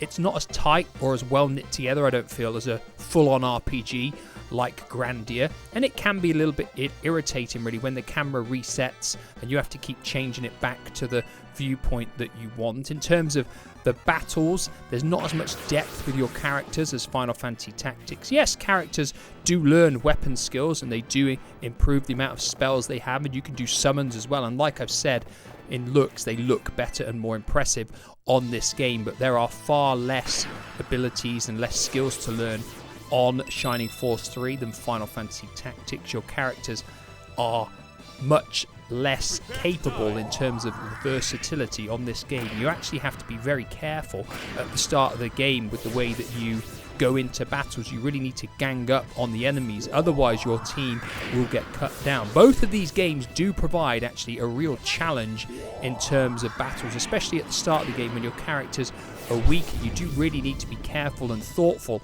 about the way you go into battle.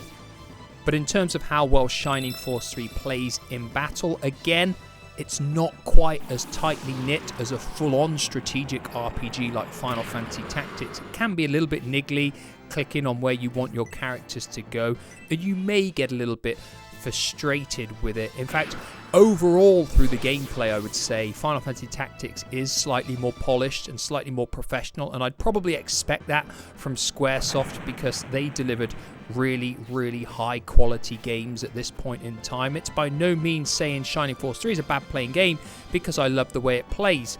I really do, and that's why it's so high in my Saturn top 10 still. But I have to be honest and say that overall, in terms of gameplay and in terms of depth especially, Final Fantasy Tactics does edge Shining Force 3.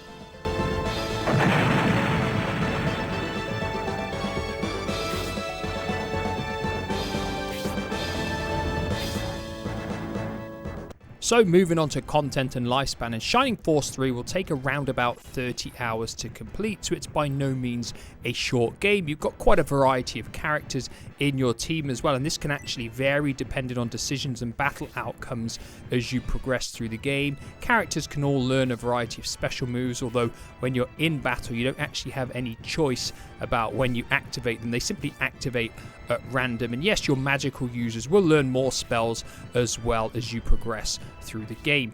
In terms of side quests or anything additional to play through in the game, there aren't really too many things. You've got a few additional dungeons that you can venture into provided you've got the maps, and you've got one big final dungeon at the end which is pretty much used as an area to level up to make sure you're prepared for the final bosses. But in general, it's a pretty much go here go there kind of game, and it doesn't really have too much freedom.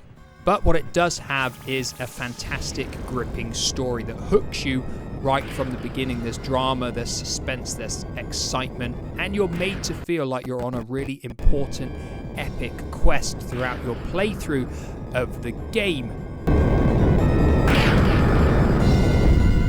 So moving across to Final Fantasy Tactics, and it would be fair to say that this game would take over double the length of time to play through than Shining Force 3, and that's down to the fact that there's much more here to do. You've got far more possible characters to recruit, far more job styles, far more abilities and spells to unlock, quests that you can send your characters on, far more additional battles that you can take part in. There really is more of everything. It's very difficult to criticize Final Fantasy Tactics for its content and its lifespan. We've got a massively in-depth story here, but it's actually a lot harder to follow than Shining Force 3. So we've got even more characters involved in this story, and it actually does get quite difficult to kind of keep up with who is who and what is going on. And that probably explains why in one of the option screens you've got the ability to go through every single character that's involved in the story and read how they've been involved in the storyline thus far. And this is something that you'll have to probably keep going back to remind yourself of who is who, because it genuinely is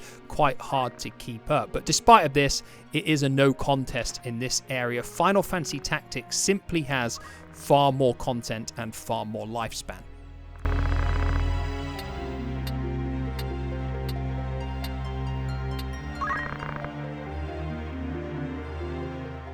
Now, of course, it's that time in the video where I have to decide on which game is better overall, and that's a very, very difficult decision to make this week because these are two games that I genuinely love, and I think both of them are genuinely fantastic games, so it's been an incredibly hard thinking process to decide which one is going to come out on top. I don't think many people would deny that Final Fantasy Tactics is aesthetically more pleasing, it's neater, it's more polished, it's got less rough edges than Shining Force 3, if you will. But the one thing that Shining Force 3 does is create a rich, immersive world due to the fact that there are fully 3D locations to explore and you feel like you're on a grand epic quest. That's something that Final Fantasy Tactics simply can't do with the visual presentation it goes for. Of course, in the sound effects and music, it is very close because Final Fantasy Tactics does have a great soundtrack, but I just felt overall that Shining Force 3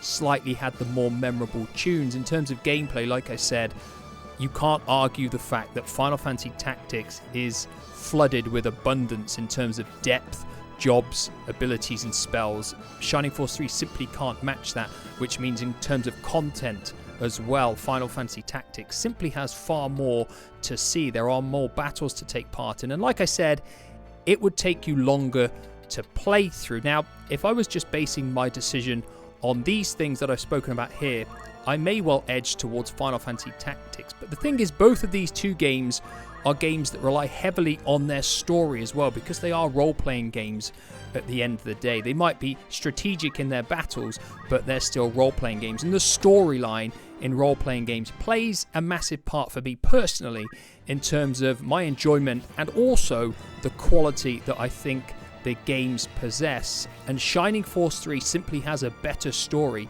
It's more gripping, it's more entertaining overall in my opinion, and you feel like you're on a real adventure. You feel like you're on a real quest to put things right. And whilst the storyline in Final Fantasy Tactics is by no means bad, I do think it's slightly more confusing. And again, by the visual presentation that the game takes, it doesn't feel like you're on quite the same kind of epic quest. And I really had to put this into my thinking when I came up with an overall winner. And actually, this was the deciding factor, because for me the storyline is such an important part of an RPG, and that is why this week I'm saying Shining Force 3 is the winner. The Sega Saturn has won one, the first time it's won one for quite a while, which means the score is now 11-7 in favour of the PlayStation. Now, I know a lot of people out there will probably disagree with me, just like they did when I did the Final Fantasy VII and the Panzer Dragoon Saga one, but I try and take everything into account when I look at these, and I feel the story is a massive part in an RPG. But of course, these are my thoughts and my thoughts alone, and I'm always interested in hearing everything that everybody has to say in terms of their views on the games. I always say though, if you disagree, let me know why. Give an explanation, give a reason why you think I'm wrong. And like always, I'll be back in the near future with another comparison video. Goodbye for now.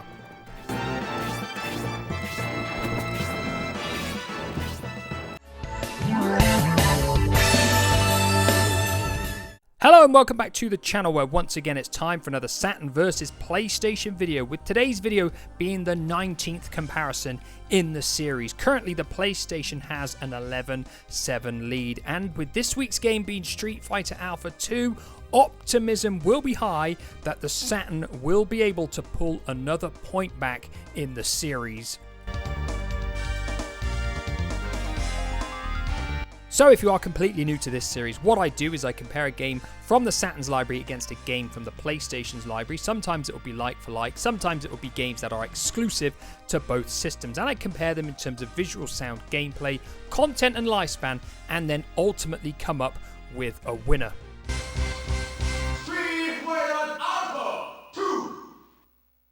So like always, I'm going to start with visuals first, and we're going to start with the PlayStation version of Street Fighter Alpha 2 because it did come out a few weeks before the Saturn version, and I'm going to point out that from now on we will be covering NTSC format games only, simply because I think it's fairer in terms of comparisons. When you cover PAL games, you have to remember they were optimized to different levels, so I don't necessarily think it's as fair a comparison as it should be. So moving forward, we will be exclusively looking at NTSC versions, unless of course they are PAL specific games.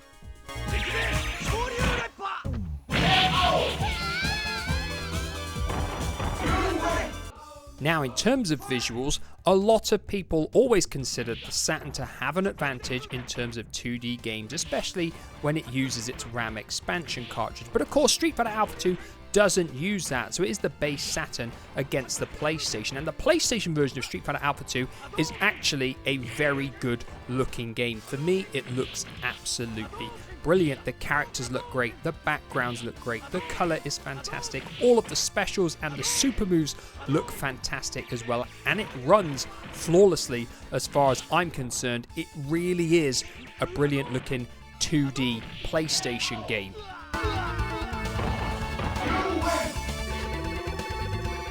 So moving across to the Saturn version for quality of visuals, and if you played one version directly after the other, I think you would be hard pushed to tell them apart because both versions look incredibly similar. In fact, so similar, I would struggle to tell them apart at all in terms of their graphical footage within the gameplay. The animations, the quality of visuals, the backdrops, they all pretty much look as good as each other. But the Saturn does have two direct improvements over the PlayStation version. First of all, the introduction video on the Saturn is of considerably higher quality than the PlayStation version. For what reason, I don't know. A lot of the times when we saw video sequences within the two systems, they genuinely looked better on the PlayStation. The second difference is, of course, the main menu, because on the Saturn it has a backdrop, whereas on the PlayStation it is simply dark black. But that, for me, is the only two direct noticeable differences between the games visually, but it does mean that the Saturn comes out on top in terms of visuals.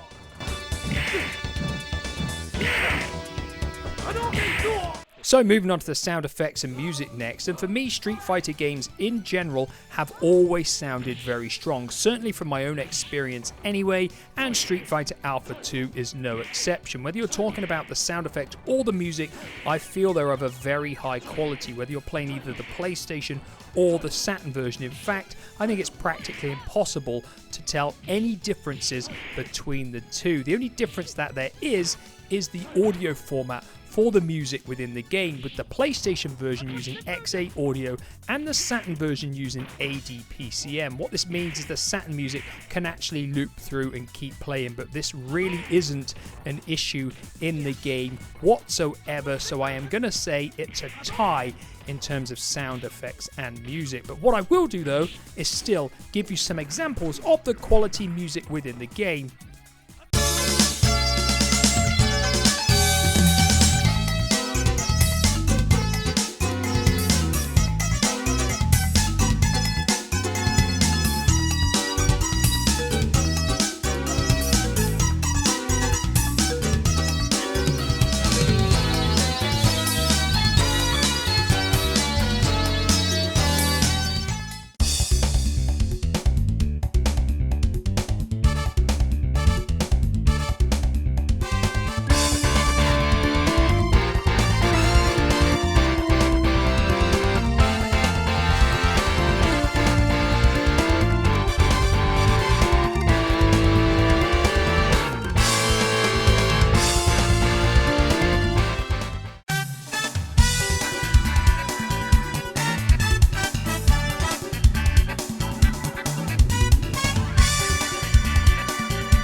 So moving on to the gameplay next, and probably the most controversial area in some of these videos that I do is the gameplay, because it basically boils down to a control pad preference. The characters have got the same moves and the same super moves on either version, and they're pulled off by inputting the same commands. But for me, a standard Sega Saturn control pad has a superior D-pad and button layout for a 6-button fighting game like this than the PlayStation control pad. Yes, you can go out and buy third-party control pads or control sticks for both versions of the game, but I don't think that's fair to take into account when you're comparing them. I think when I do my comparisons videos, I'm much better off assuming that I'm going to be using a standard PlayStation digital pad or analog pad, or a Saturn digital pad or the analog pad for that, and comparing them in that regard. And in this way, the Saturn version plays superior to me, simply because the standard Sega Saturn control pads are better for 2D fighting games than the PlayStation ones.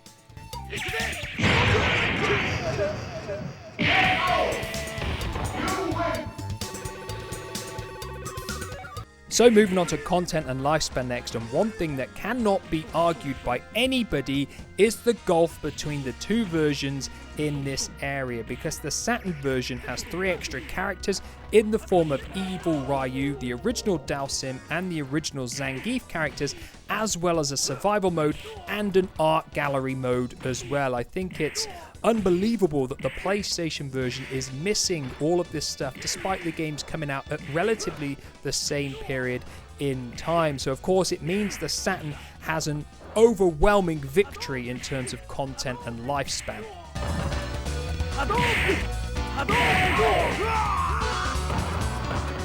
Now, of course, that leaves me with my final question: which version is the best one overall? And I don't think anybody will be able to disagree when I say the Sega Saturn version of Street Fighter Alpha 2 is considerably better than the PlayStation version.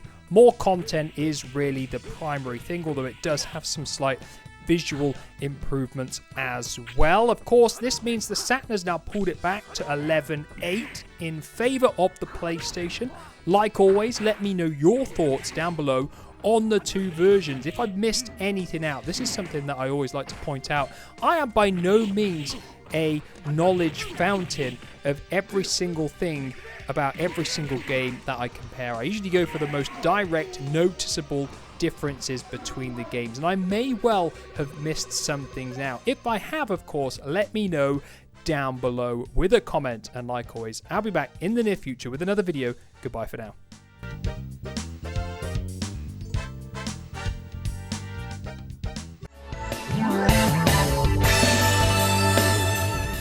Hello and welcome back to the channel, where once again it's time for another Saturn versus PlayStation video, with today's game being a 3D weapon-based fighter. Of course, I'm talking about Battle Arena Toshinden, which first saw release on January the 1st, 1995 in Japan, before eventually getting a Saturn release on November the 24th in the same year, almost 11 months later.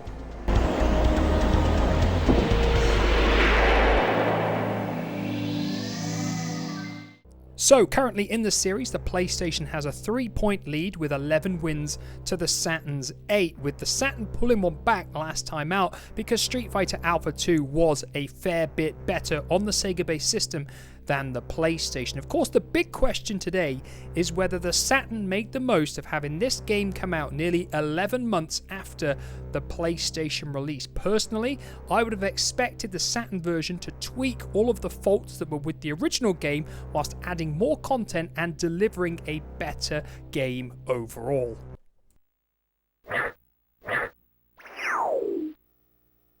So like always, I'm going to start with visuals first, and we're going to start with the PlayStation version first as well, because it did come out first quite a long time before the Saturn version. And when you take into account that this game came out on the 1st of January in 1995, I don't think you can argue with the fact it looked really good for that point in time. There is no surprise that it was a showpiece title for the PlayStation, certainly in terms of looks at least. Anyway, the texture map polygons look far better than what we'd seen with Virtua Fighter on the Saturn. And in general, the game looks reasonably good. The characters are quite sharp. The levels of detail are certainly okay for the time period as well. The backgrounds are nice. There's quite a lot of variety there. And we've got a few nice effects with transparencies and the projectile attacks that the characters can pull off too. It is by no means perfect though. The camera can be a bit iffy and not keep up with the action. There are some glitches here and there in the characters too. And the animations aren't as smooth as perhaps Virtua Fighters were. But overall, I think, for the time period, Battle Arena Toshinden on the PlayStation is actually quite a good looking game. Net track.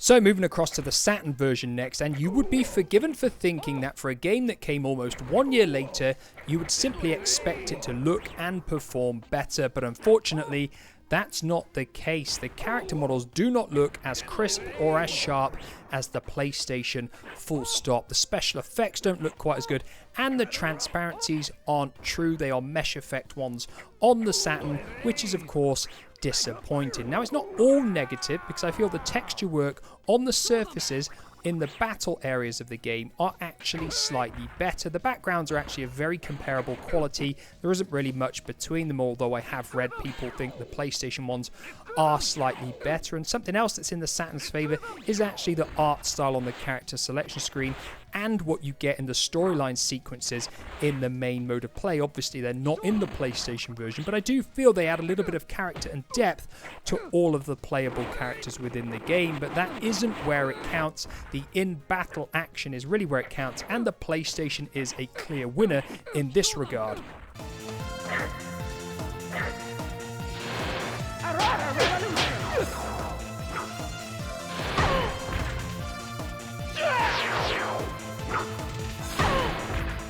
So moving on to the sound effects and music next, and there are a couple of positives and negatives for both systems really. In terms of the Saturn, we've got fully voiced cutscenes, which whilst they're not of the highest quality voice acting, they are actually okay for the time, and they do add a level of depth to the characters. We've also got one additional music track on the Saturn version as well, although it doesn't really make too much of a difference because all of the core tunes are the same across both games, and they are of a very high quality. The PlayStation version though has a fully voiced introduction, which is not present in the Saturn. When this intro plays in the Saturn, it has no voiceover whatsoever. Also, the sound effects and speech within battles is clearer and of a higher quality on the PlayStation. One other thing to point out is the fact on the Saturn version, the balance of sound between music and attacks isn't as well balanced as the PlayStation version. The sound effects are considerably louder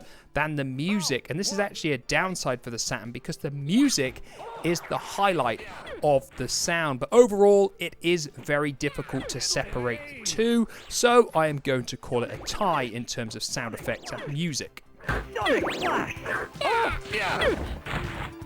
Don't worry, if you thought I wasn't going to give you any samples of the music, you're wrong, because here they are.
So moving on to the gameplay next, and most people would think a version of a game that comes out almost 1 year after the original version would be better to play. It could have had all those little niggles tweaked and ironed out and be a better playing experience. But unfortunately, Saturn owners found time and time again that when PlayStation games were ported over to their system, it didn't really work out like that. And unfortunately for Toshinden Remix, it happens here because the PlayStation version is just a slightly better playing game.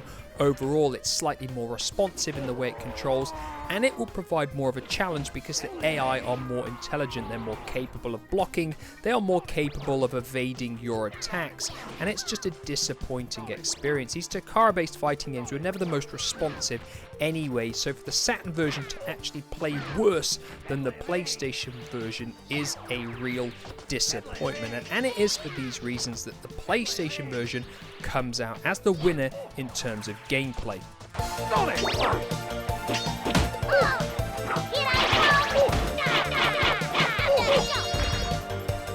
So moving on to content and lifespan next, and I don't think many people will disagree with the fact that the Saturn version is simply superior in this regard. Nextech actually went to the effort of adding in some extra content to at least make it feel like the Saturn version was worth getting. You've got a big head mode in here, we've got one additional character in the form of Cupido, we've actually got the option to have auto block turned on, and we've of course got the previously mentioned story mode as well. So in terms of content and lifespan, there isn't really much of a comparison because the Saturn is the clear winner in this area.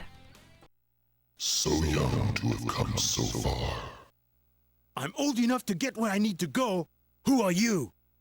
I watched you fight. Your style, your little tricks are exactly like his. So of course that leaves me with my final question: which version of Battle Arena Toshinden is the best? And it pretty much boils down to a few things. Whether you want the better visual performance and slightly better gameplay of the original version, or whether you prefer having a game with more content and lifespan in the form of Toshinden Remix on the Saturn. For me, I have to go with the PlayStation version because I find it more enjoyable to play and I find the visuals more appealing too. The Saturn version just doesn't cut the mustard, and it's actually quite a disappointing experience when you consider it came out almost 1 year later, which means the PlayStation takes a 12-8 lead in the series after the first 20 rounds. Now that sounds like a lot, but we have still got so many more games that I plan to cover in the series, so the Saturn has still got plenty of opportunities to claw it back and potentially even go into the lead. Now, of course, these are just my thoughts on these two games and my thoughts alone, and like always, I'm always interested in hearing what anybody else has to say on these games, whether you had them at launch, whether you've played them since, and of course, which one you think is the better of the two. So let me know with a comment down below, and like always, I'll be back in the near future with another video. Goodbye for now.